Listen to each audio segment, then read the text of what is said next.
सविस्तर बातमी। देवेंद्र फडणवीस यांनी केलेल्या एका गौप्यस्फोटाची पवारांसोबतच्या बैठकीनंतरच सत्ता स्थापनेची रणनीती ठरली असं देवेंद्र फडणवीस म्हणाले।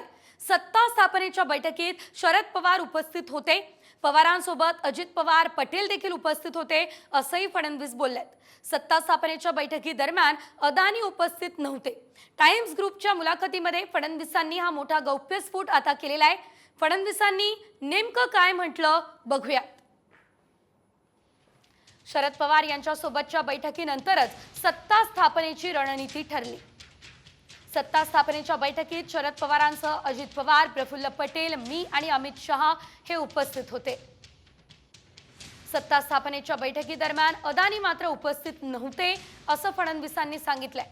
भाजप राष्ट्रवादीने एकत्र सरकार स्थापन करण्याबाबत पवारांनीच जाहीर करायचं ठरवलं असं सुद्धा देवेंद्र फडणवीस म्हणाले। 11 नोव्हेंबर 2019ला पवारांचा फोन आला होता, त्यावेळेस अजित पवारांनी तुमच्याकडे पाठवतो असं सांगितलं होतं।